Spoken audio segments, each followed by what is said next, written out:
guys, welcome to Black Angus Reviews. Today we got a fun treat brought to us by Fat Steven Seagal on Twitter, and I guess an assist from Rosetta Allen. So shout out to both of them. Follow them on Twitter. Thank you for this. I read the opening of this article, and I thought this is too funny. I gotta catch my reaction reading this.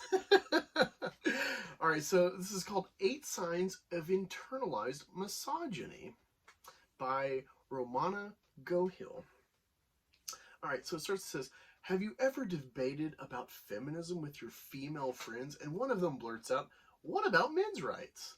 That, my friend, is what we call internalized misogyny, aka internalized sexism. Oh boy, this is going to be fun. What is internalized misogyny? Misogyny is the hatred, dislike, or mistrust of women. Although this is often seen as a male trait, it is also practiced amongst women. Internalized misogyny is when a woman observes gender stereotypes and is influenced by the patriarchy. Ew. Therefore, inflicting sexist attitudes and behaviors towards themselves and other women. The problem with internalized misogyny is that it encourages further sexism and minimalizes the value of women. From a young age, many of us have been taught behaviors and actions of gender stereotypes. It can take years to unlearn everything. So, unfortunately, internalized misogyny is more common than you think. This is good. Here are some of the most common comments and questions from those who's internalized sexism and how we would respond to them. That's how it reads. Edit better. Number 1, why is it called feminism if it's about gender equality? Newsflash, a man coined the term feminism. Charles Fourier, a French philosopher, invented the word, which meant advocacy of women's rights. A man invented it. Oh man, wow. Even back then, there's male feminists trying to get laid with this avenue of thought. This is hilarious. During the women's suffrage movement, women were fighting for the right to vote, and that's when the term feminism became popular. Over time, the goals of feminism have changed, but the word has stayed the same. But the main question is, why does the word feminist offend people? If someone's so influenced by the patriarchy that any word related to women is worse than words related to men or gender neutrality, giving feminism another name would be denying the fact that women have been excluded from society for centuries. It's the meaning of the word that is important. Call feminism whatever you like. The movement will still have the same meaning. Number 2, he's a man. He wouldn't understand. Stop making excuses for men. Stop putting them on a pedestal. It's so easy to read this in woman's soy. Excusing men for their sexist comments or ridiculing the feminist movement lets them think that it's okay to disrespect women. Also, feminism benefits men too. So really, they're shooting themselves in the foot when they reject feminism. Don't quite buy that one.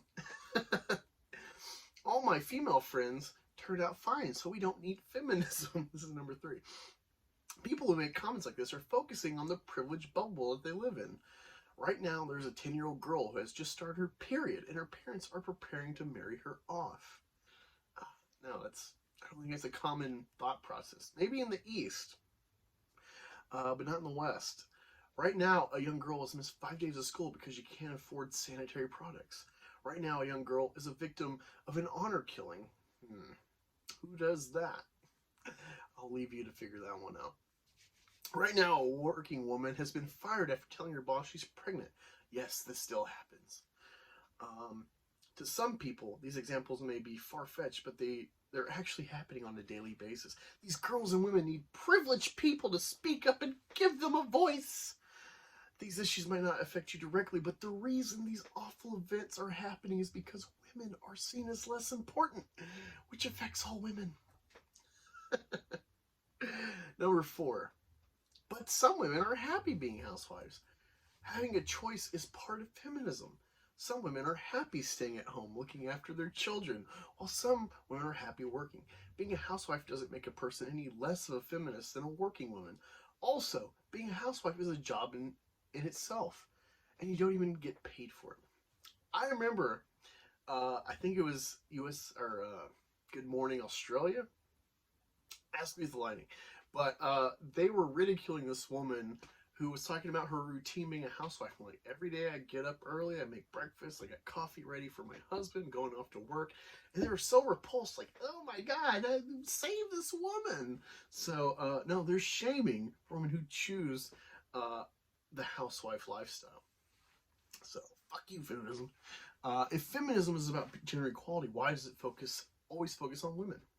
The definition of feminism is the person who believes in the social, political, and economic equality of the sexes. So yes, it is most definitely about gender equality. A big part of feminism is indeed about empowering women, because for centuries, women have been suppressed and have had to fight for their rights. They fought for the right to vote, thanks to men, the right for an education, the right to abortions. I'm pretty sure men passed that overwhelmingly in that Roe v. Wade ruling. The right to work, etc. And whilst we have come so far, there are so many places in the world where women still don't have basic rights simply because they're seen as inferior. Again, not in the West. Truth is, women still aren't given equal opportunities, and that needs to change. You know, it's funny. I'll have to find this, to verified study or whatever. But in the West, including like the North and West European countries, that all the liberals love to glorify for their working socialism, despite them being more white than America. Because of the freedom of choice, the jobs are more gender specific than normal.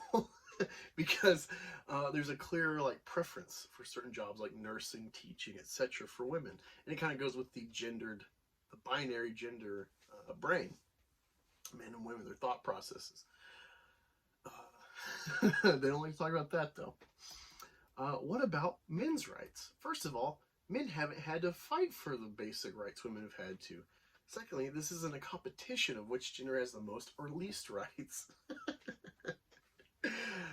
Don't get suicide rates and deaths from divorce and deaths as far as job professions. Men take the deadly jobs like construction, safety, military, etc. To give women the cushy lives they have here in the West.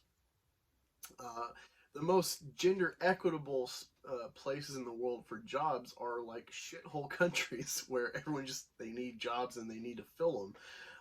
So that's where the most gender parity happens, actually. Third, feminism does include men's rights. Feminism recognizes issues such as toxic masculinity as a huge problem. It prevents men from showing their emotions, often leading to suicide. Suicide is the biggest killer of young men in the UK, and it's a feminist issue. Yeah, I don't think it is. Never see feminism give a fuck about men, especially the suicide rates.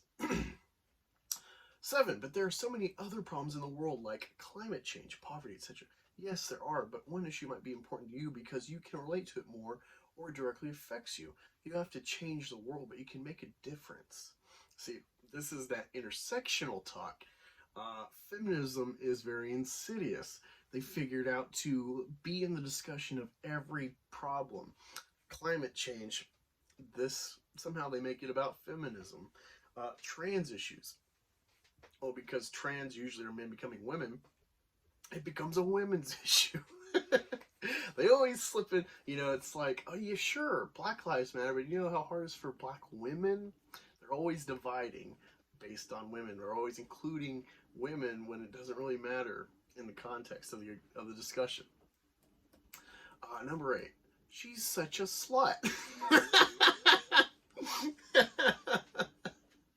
What a great header. A lot of us are guilty for calling a woman a slut for sleeping with a guy on her first date or having a one-night stand.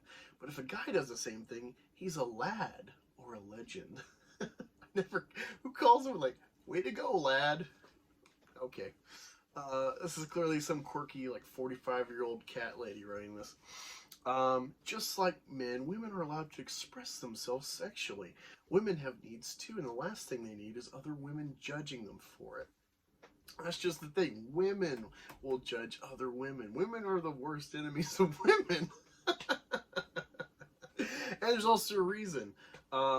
Given the kind of worldwide view of sex, and the consequences of it, a man could just run off depending on where he lives.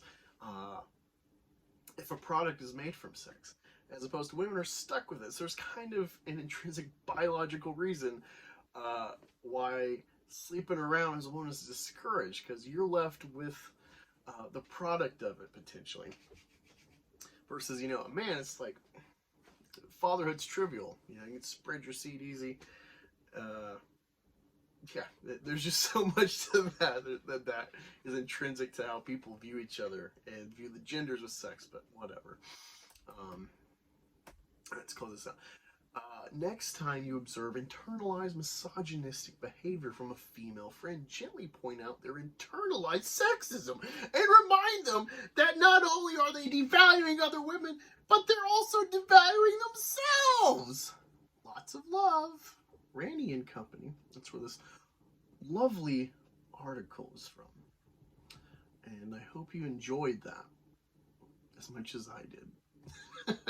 Thanks again, Rosetta and Fat Steven Seagal, for this treat.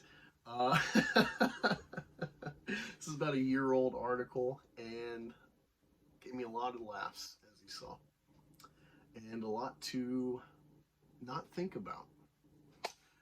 Thanks for joining. Be sure to like, share, subscribe. Dislike if you're, a feminist blue hair Landwell cat lady, or their, whore that they run with. Yeah, thanks for joining. Talk to you later.